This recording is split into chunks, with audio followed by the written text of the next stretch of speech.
ओम गंगणपतये नमः।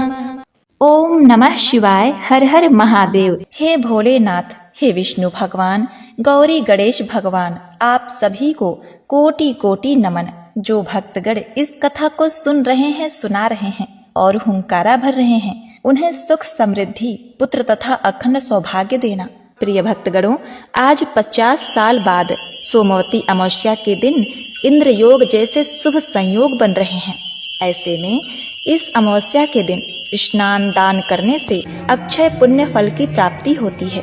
इस व्रत को करने तथा व्रत कथा को सुनने मात्र से ही स्त्रियां अखंड सौभाग्यवती होती हैं। विवाहित स्त्रियां अपने पति तथा संतान की लंबी उम्र के लिए इस व्रत को बड़ी ही विधि विधान से करती हैं। इस व्रत के प्रभाव से पितृदोष समाप्त हो जाता है, साथ ही घर परिवार में सुख शांति समृद्धि और खुशहाली आती है। भगवान भोलेनाथ के साथ साथ माता पार्वती, भगवान विष्णु, श्री गणेश का भी आशीर्वाद मिलता है।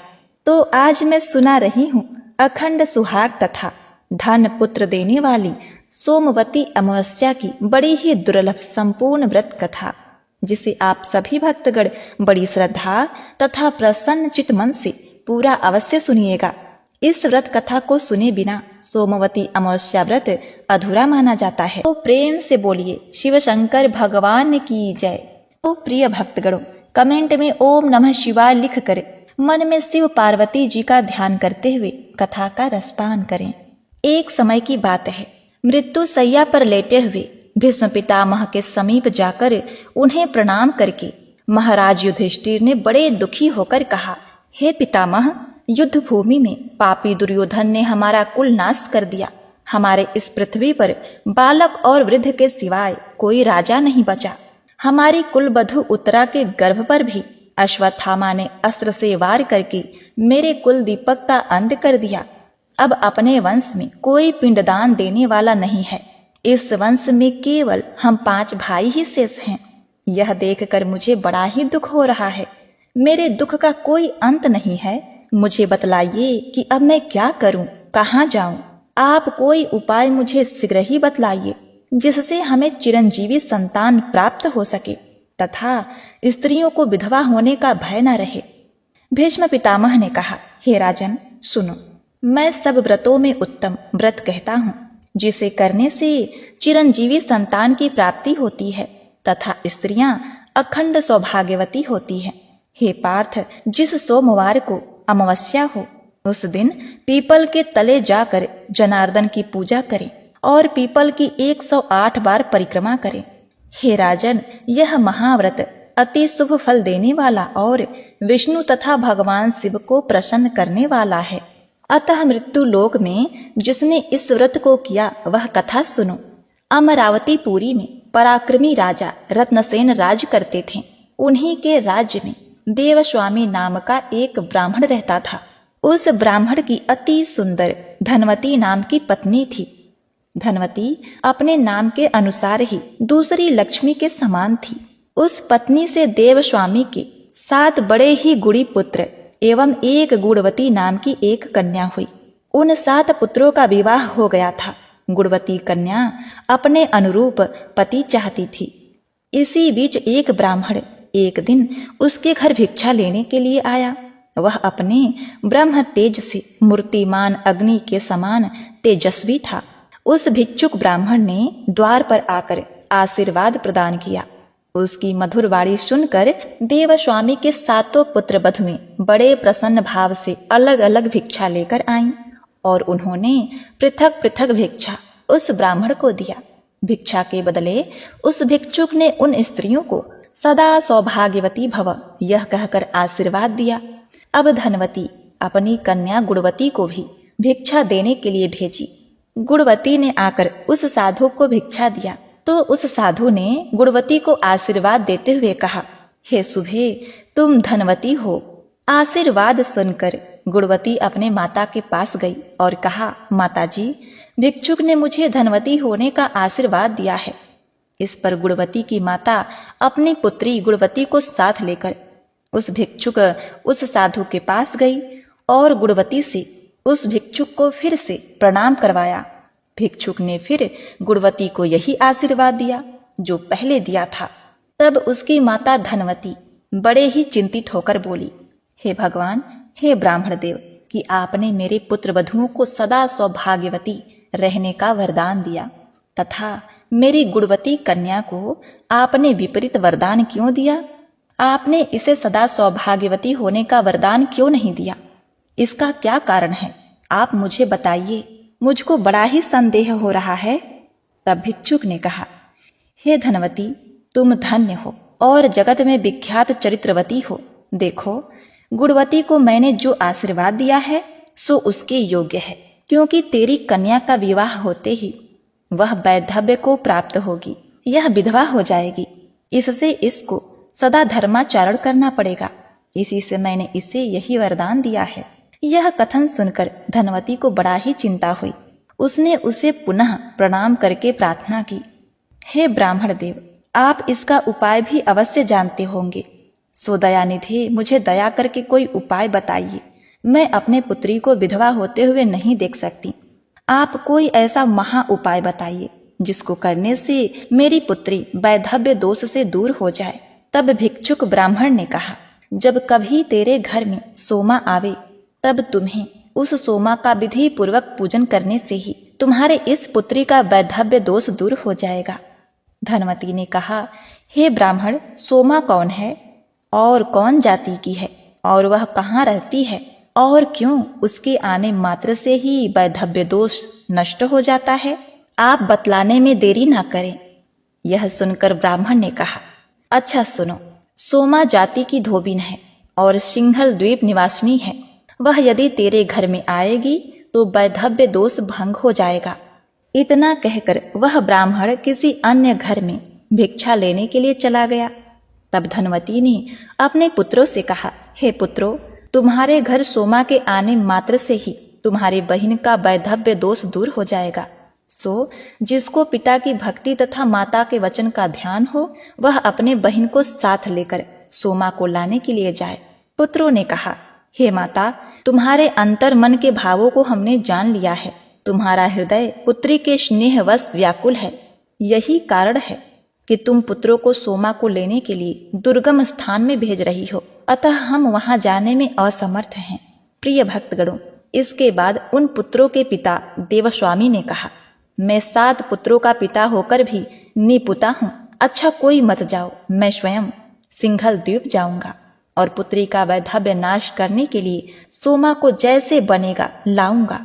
क्रोधित पिता देवस्वामी के वचन सुनकर उस समय शिवस्वामी नाम के सबसे छोटे पुत्र ने कहा, पिताजी, आप इस तरह कुपित मत हो और ऐसा वचन न कहें। भला मेरे रहते सिंघल द्वीप जाने में कौन समर्थ हो सकता है? सो आप क्रोध त्याग दें। मैं ही गुणवती बहन को साथ लेकर सिंघल द्वीप जाऊंगा। ऐसा कहकर शिवस्वामी उठा और पिता को प्रणाम करके अपने बहन गुणवती को साथ लेकर सिंघल द्वीप के लिए चला। वह बहुत दिनों में जाकर समुद्र के तीर पहुंचा और समुद्र पार करने के लिए शिवस्वामी ने बहुत प्रयत्न किया। शिवस्वामी ने उसके समीप में ही एक बड़ा भारी वृक्ष देखा। उस वृक्ष के कोटर में गिद्ध के बच्चे रहते थे। उसके नीचे बैठकर शिवस्वामी और गुणवती ने वह दिन बिता दिया। उसी समय वह गिद्ध बच्चों के लिए चारा लेकर आया और उन बच्चों को खिलाने लगा। उस दिन गिद्ध के बच्चों ने चारा नहीं खाया। तब चिंता युक्त होकर उस गिद्ध की माँ ने अपने पुत्रों से कहा, पुत्रों, तुम भूखे होकर भी आज चारा क्यों नहीं चुग रहे हो? मैं तुम्हारे लायक कोमल और ताजा मांस लाया हूँ, फिर भी तुम नहीं खाते हो। तब बच्चों ने कहा, सुनिए पिताजी, आज वृक्ष के नीचे 2 मनुष्य बैठे हुए हैं, उनके खाए बिना हम कैसे भोजन कर लें? बच्चों के वचन सुनकर करुणा में गिद्ध का हृदय भर आया और उन दोनों के पास आकर उसने कहा, हे ब्राह्मण पुत्रों, तुम उदास क्यों बैठे हो? तुम लोग भोजन क्यों नहीं कर रहे? तब उन्होंने अपनी सारी बातें बताई। तब उस गिद्ध ने कहा, तुम्हारा काम हो गया, मैं स्वयं तुम्हारा काम करूंगा। मैं कल प्रातः काल ही तुमको उस समुद्र के पार पहुंचा दूंगा और सोमा नाम वाली धोबन का घर भी मैं सिंघल द्वीप में देखा हूँ। अब रात्रि के बीतने और सूर्य के उदय होने पर उस बेगवान गिद्धराज ने शिवस्वामी तथा गुणवती को अपने पीठ पर बैठाकर समुद्र के पार ले जाकर पहुंचा दिया।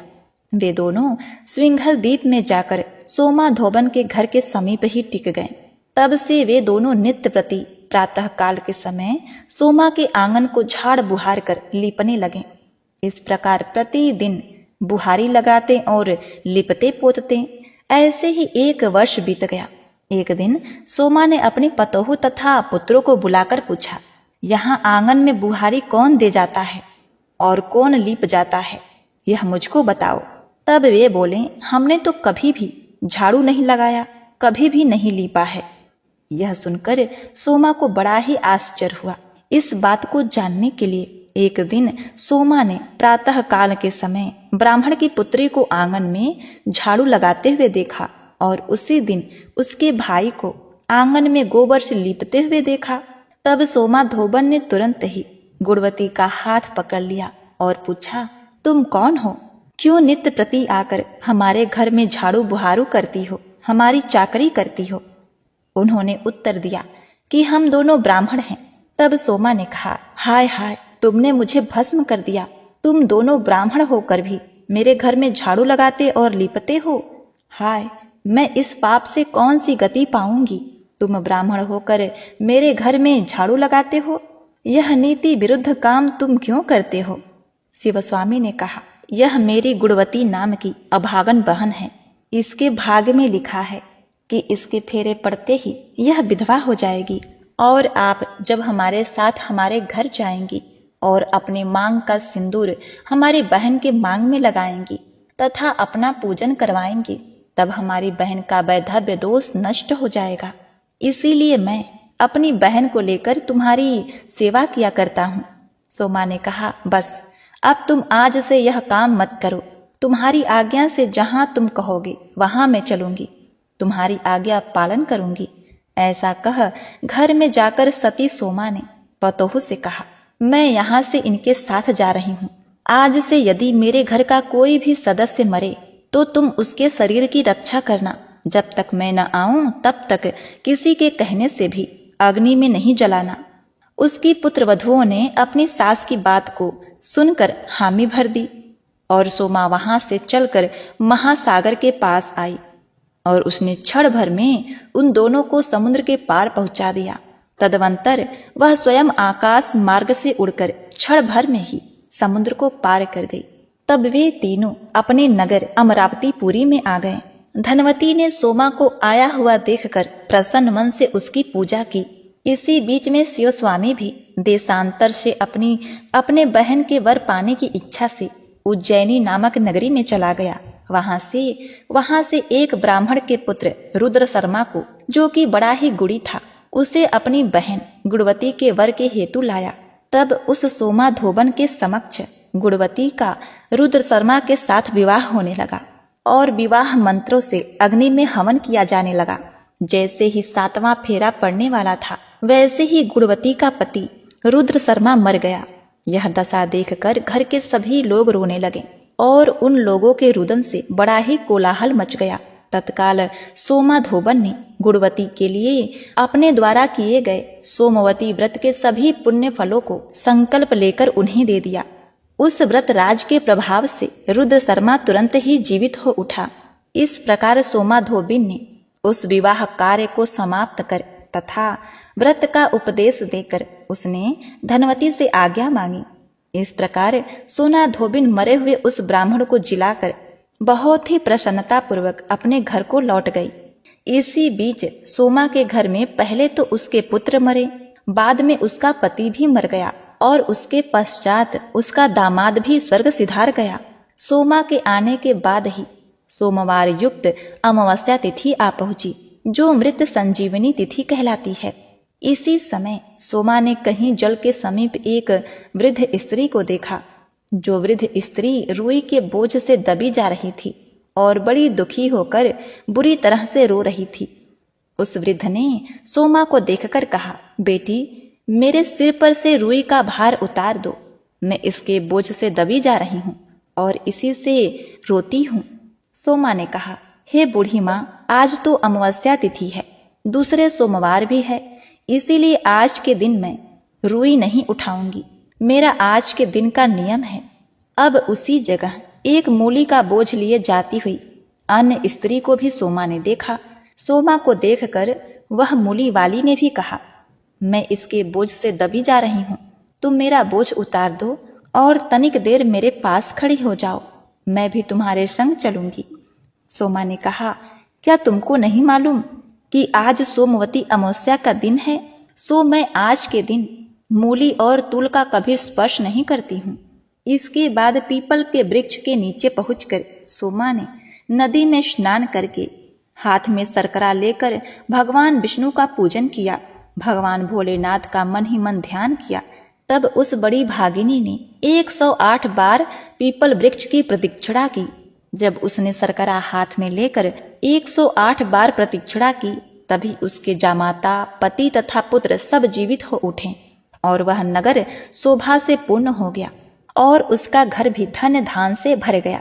तब सोमा अपने घर को आई। उसने जब अपने दामाद, पुत्रों तथा अपने पति को जीवित देखा, तब भगवान भोलेनाथ तथा भगवान विष्णु को बारंबार उसने नमस्कार किया। इसके बाद सब पुत्र वधुओं ने आकर उस तपस्विनी को प्रणाम किया और उससे पूछने लगी, हे माता जी, हे देवी, आपके पति जामाता बांधव मर गए थे, तब वे कैसे और किस तरह जी गए, यह हमें बताइए। सोमा बोली, मैंने गुणवती को व्रतराज का पुण्य अर्पण कर दिया था। उस महापुण्य दान से ही इनकी आयु समाप्त हो गई, इसी से ये सब मर गए थे। फिर मैंने रुई और मूली का जो स्पर्श नहीं किया, और हे पुत्र वधुओं, जो पीपल में विष्णु का पूजन करके सरकरा को हाथ में लेकर 108 बार प्रदक्षिणा की, इस पुण्य के प्रभाव से पति, जामाता तथा पुत्र भी जीवित हो गए। अब से तुम सब भी इस सोमवती अमावस्या का व्रत बड़े ही विधि विधान से करना। इससे तुम लोगों को भी वैधव्य नहीं प्राप्त होगा और सदा सौभाग्य बढ़ता रहेगा। ऐसा कहकर सोमा ने सभी पुत्र वधुओं को व्रत का नियम बताया और उन्हें लाखों लाखों आशीर्वाद दिया। तो बोलिए शिव शंकर भगवान की जय। ओम नमः शिवाय।